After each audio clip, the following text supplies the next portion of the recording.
Hello everybody. Today I thought, hey, let's play and compare every version of Nacht Der Untoten, the original Zombies map. Now, there's a lot of versions of Nacht Der Untoten. If you want to go through all of them, it appears in the games World at War, Black Ops 1, Black Ops 2, Black Ops 3, not Black Ops 4, and Cold War. Now, okay, some of you are thinking, hey, he forgot one. Yes, there are the mobile zombies games, but unfortunately, I don't have a way to record those really. But with that said, guys, if you're excited for the video, if you're new here, if you've been watching for a while, consider liking, comment, subscribing, all that fun stuff, especially comments. I love the comments, they make my day. But yeah, hey, let's get into it. Alright, we're starting with the original World at War version of Nacht Der Untoten. This is where zombies started. This is, you know what got... Well, I was going to say we got a lot of people into zombies, but I actually doubt it. I doubt that this map got a lot of people into zombies. For a lot of people, it was a surprise. It was hidden at the end of the campaign. Looking at the weapons here, but yeah, it's a pretty bare bones map, which we'll talk more about as we go along. But at the beginning, you just got to keep some zombies out. I think we're going to buy the M1A1 carbine because I just been like forever trying to knife a zombie through the windows. I don't want to wait till they walk in. One thing that these World at War maps, even in future iterations, are notorious for is that they're kind of slow.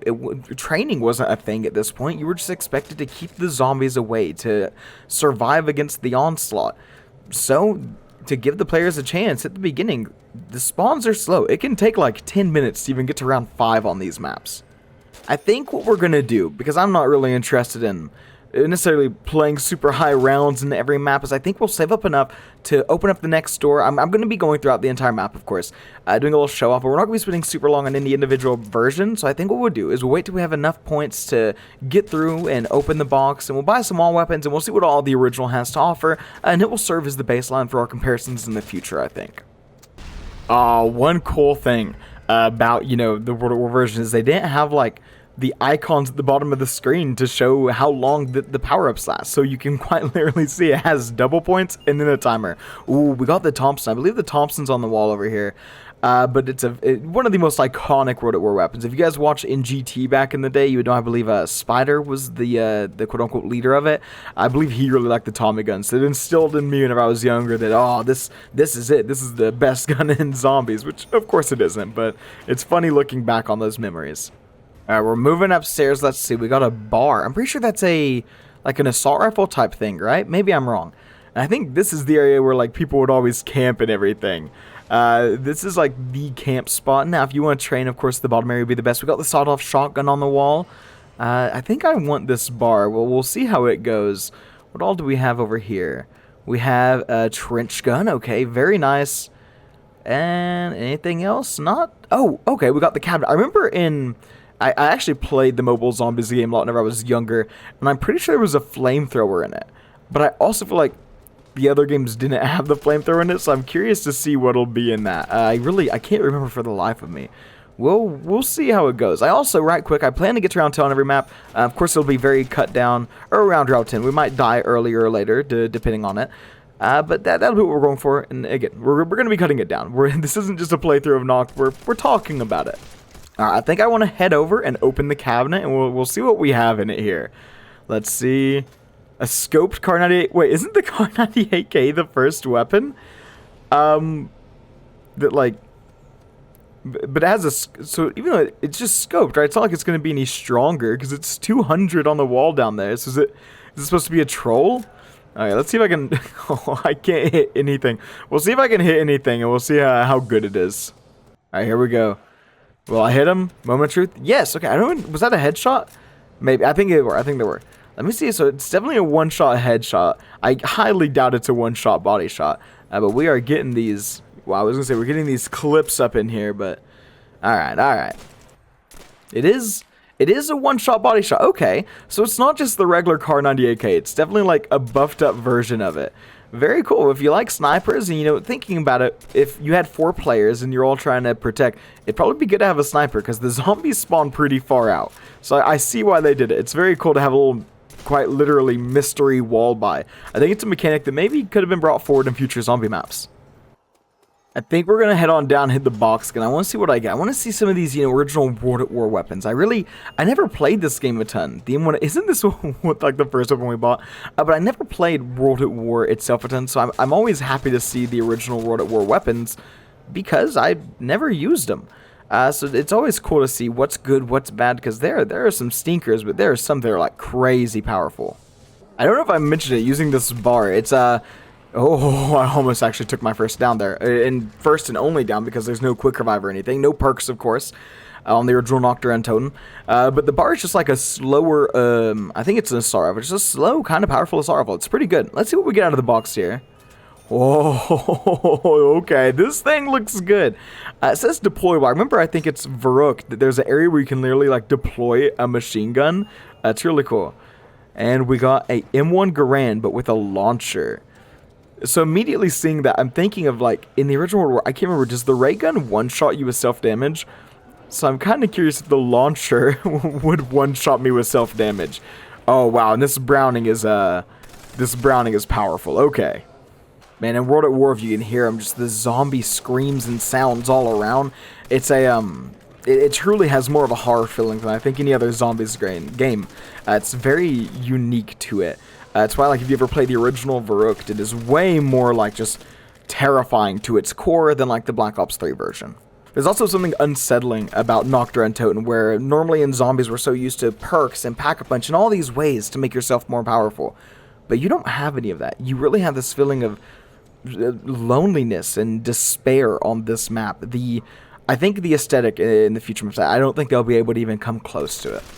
I think my curiosity might get the best of me here. I want to see if damaging myself will be a one-shot with this thing. Let's see. Okay. Alright. Well, that's the original version. Let's go ahead and head on to the Black Ops 1 version. Magic. We're in Black Ops 1. A little bit of lag at the beginning. We're okay. So, Nacht Der Untoten was introduced into Black Ops 1 with the final expansion, or DLC, Black Ops 1, which was Moon. I can't remember the egg. They have specific names. But with the Moon DLC came all of the original World at War maps. Fun fact, right quick, not related to the video, but Nacht Der Untoten was actually meant for a World at War release, but it got put with Black Ops 1. In this, as you can see, we have Mule Kick here. I wanted to see if we could get any points. We can't. But it is the first time that Nacht Der Untoten has had a perk. And with the final DLC of Black Ops 1, they put Mule Kick in every single map. And oh my goodness, my aim is atrocious. I think that's the main difference, really. I think otherwise it's pretty similar. Now, because you have differences in gameplay engines, it'll end up playing out a little different. But it's probably the most faithful remake, I would say. Yeah, probably the most faithful remake. Because as you'll see as we go on, I seem to recall them getting a little bit wild with how they interpret Nacht Der Untoten. I'm going to go ahead and buy the M1 carbine here. I wanted to show off the Kar 98K in comparison to the World at War version. I'm going to try to buy a lot of the weapons so we can see if there are any differences between the World at War and Black Ops 1 version. I'm not sure of any. I didn't check this out beforehand. This is just coming from me playing and talking about my thoughts on it. I expect this version to actually be a little bit shorter because it's the same, right? World at War is what sets it up. That's our baseline here. The M1A1, I mean, typical, I'd relate to the M14. It's just, oh my gosh. It's just, standard headshot, the amount of bullets to the body equal to the round, that style of gun. So nothing too special or impressive about it. I think now that we reached the end of the round here, we're going to go ahead and open up. I'm trying to think, do I want to go straight for the Kar 98K up there? Or whatever's in the mystery? I think we'll hit the mystery box. Or whatever's in the mystery wall buy. I don't know if it's the same. I assume it is. Let's see. Okay, so this is something I was curious about. In Black Ops 1, in the mystery box, we have the Black Ops 1 weapons. We don't have the World at War weapons, but it seems so far that all of the original World at War weapons for the wall buys have stayed the same. So yeah, we have the Thompson over here, and the double-barreled shotguns right back there as well. So yeah, it looks like I would wager all of the wall buys are the same. We'll be buying them in a little bit to see, how the guns feel. Specifically the bar and the Thompson we had last game. I'm intrigued to see again what that mystery weapon up there will be. I wonder if maybe it's the flamethrower, if that's why the mobile version had it, or whether we're still rocking the Kar 98K and it was just different because it could be. Yeah, we have the open cabinet there, 1500. We still have the trench gun. You can barely see the outline for it. Open cabinet 1500. Let's see.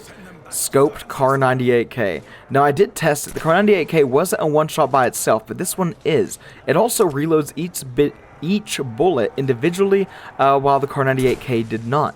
So it seems you could treat them as an entirely separate gun. It's not just an attachment. This thing is a full-on sniper rifle, and it's a pretty strong one, it seems, for this map. And you can see at the bottom, we just grabbed an insta-kill. We have the original insta-kill perk icon from Black Ops 1. Of course, I think the ones that I'm most familiar with would be the Black Ops 2 versions. I think every game has a little bit of a different version of the icons, but the Black Ops 1 versions are very, very basic because, as we saw last time, the World at War ones, they didn't have any. It just straight up said the words.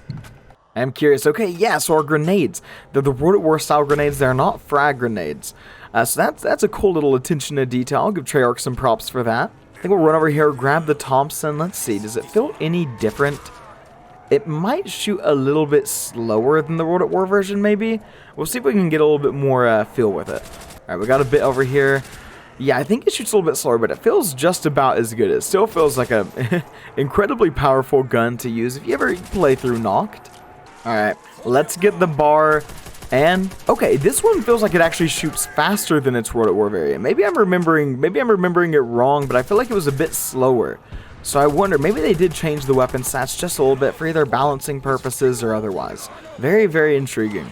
Alright, I think we're gonna run up here and we're gonna buy the sawed-off shotgun. I want to see, we didn't use these in the original World at War version, but I want to see if they're any good at all, because I feel like a lot of times these shotguns, especially the ones that hold 2 bullets, are not the best for zombies. Except the Olympia. I'll give the Olympia a pass because it's the starting weapon. But it's just, they're difficult to use. And don't get me wrong, it most certainly is powerful. I think the issue is it's a rather long reload.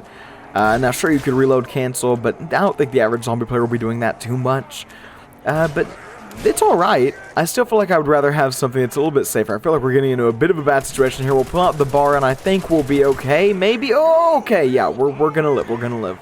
We're going to run up here. I want to get the trench gun. I want to try it out because it doesn't have the issue of being the, 2 bullets. It's a proper shotgun. And I can already tell you this thing feels a lot better to use. It's a bit of a quicker reload as well. So if you're using a shotty on Nacht, hey, this might be the way to go. I think we'll go and end it here. You must ascend from darkness. The Black Ops 1 version, basically the same as the original World at War, just the addition of Mule Kick and Black Ops 1 weapons in the box.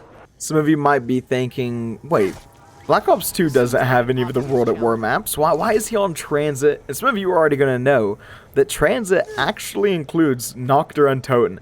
I don't care about all this beginning stuff, so I'm going to do all this, and I will see you guys once we get to Nacht. Oh, there it is over there. After a lengthy little bus ride, and yes, I have fog disabled right now, just so I could see where I needed to jump off. You can hop off in the middle of the cornfield, and we're going to have to deal with denizens, oh my. But we can make it all the way over to Nacht Der Untoten, and man, I'm excited to show you guys this if you don't know about it. It's a little bit of a maze to be sure, but if you just take the right turns, you'll find yourself here. Oh, if I can get this denizen off. And here it is. This is what we have to work with. If you give me 1 second here, I'll go ahead and turn the fog back on, just so we have, the vibes and the aesthetic and everything. And there's no perk. Let's see. Oh, we have a part, actually. Interesting. Can we buy up here? No. Okay, so I didn't know about this. Are we trapped? Yes. Okay, so it seems like this is what we have to work with. And we have this little area out here, which I don't think leads to anything at all. It's actually way smaller than one of the already smaller maps in Zombies, if not the smallest map in Zombies history. So if you do this challenge, you're going to have a little bit of a hard time. Also, what is that? That's a glitch. Okay, I was thinking maybe we finally have proof of Buster Out B, but I'm afraid not today. It definitely seems like maybe there's not a lot of zombie spawns here. I just had to wait like 2 zombies for the last zombie I was holding on round 1 to make it. So we'll see. I imagine zombies should be able to spawn fast with it being such a small area. But if we want to talk about some of the comparisons to the original Nacht, I think one thing that maybe you might not think is important, but that I do, is the color palette is entirely different. Transit has a very yellow look to it, partly because, the entire world is on fire and burning, because a good old Rick Toffin. But it's not that gray and blue that I tend to think of, at least whenever I play this map. And of course, because we're here, apparently I lost a perma-perk or something, we have no mystery box, we have no perks, so it's actually, if you consider it to be Nacht Der Untoten, this might be the hardest version of Nacht Der Untoten there is. I am not joking at all whenever I say I waited for 4 minutes for me to find that last round 2 zombie. The spawns here are definitely very weird. Once the zombies start sprinting, I'm sure it wouldn't be as much of an issue. I've just been knifing the zombies. We're on round 4 now because there's really nothing to do. There's nothing to say. It's cool that it's a part of the map. It's a neat little Easter egg if that's what you want to consider it. But in reality, and we're dead. In reality, it's just that. It's a small Easter egg. It's not really what I would call an iteration of Nacht Der Untoten. Alright, we're on Black Ops 3, the Zombie Chronicles version of Nacht Der Untoten, which, of course, they're going to do Zombie Chronicles. They have to include the first map ever in zombies. Here's the thing, though. Technically speaking, this isn't the first time that Nacht Der Untoten is shown in Black Ops 3. All of Nacht Der Untoten is in Revelations, which is really cool, but I didn't want to make 2 parts of one game, so we're just going to be focusing on this part of it, the actual proper remake of Nacht Der Untoten. Now, I would say that actually out of all of the, what I would consider proper remakes, not talking about Black Ops 2, but more so World at War, Black Ops 1, and this version, this one is by far the most different. I just got some points from Mule Kick, which, hold up, that's not in the same position as it is in Black Ops 1. Very curious. I wonder why they did that. But this version, and we'll see a little bit more as we go on, is very, very different than the original Nacht Der Untoten. It actually plays out a lot differently as well. One thing you might notice here is that this is not the, I already forgot the name of it, the Car 98K. It's a Shiva. So the wall buys on Black Ops 3, they did not keep the original wall buys. We have the Black Ops 3 equivalents, although some of them I wouldn't say are necessarily equivalents. But general idea is the same. We have, you know, a stronger option, a weaker option, or it actually goes more based on what was introduced in Black Ops 1 with the M14 and the Olympia, rather than just 2 different versions of kind of the same thing.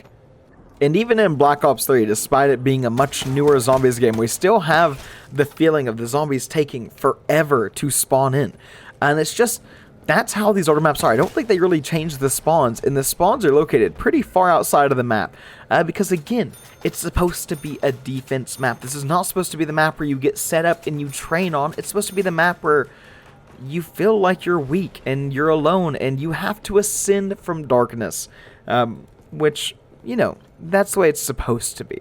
And to clarify, whenever it's supposed to be, I don't mean all zombie maps should be that way, but I am saying that maybe Nacht should be that way. Maybe Nacht should be preserved as that bare bones map. As you guys can see right there, we have a Death Machine power-up, which is a Black Ops 3 power-up, not one of the ones in, of course, the original World at War, and I don't believe it's in Black Ops 1 version either. 48 Dredge. One of my least favorite guns, but it does show that we do have Black Ops 3 weapons in the box. Another thing about it, maybe the Death Machine is on the Black Ops 1 version. Maybe not. I actually don't want to speak for certain on that. I don't know absolutely. Oh, and if we look at the wall buys over here, it looks like the Kuda and the KRM, I believe. So that's what they view as the equivalent to the double-barreled shotgun and the Tommy gun. Very interesting to see how Treyarch makes these equivalencies. If they're going to say, hey, we're not going to bring the original guns over, but let's see if we can get it as close as possible. Making our way up now, we're going to see the big difference.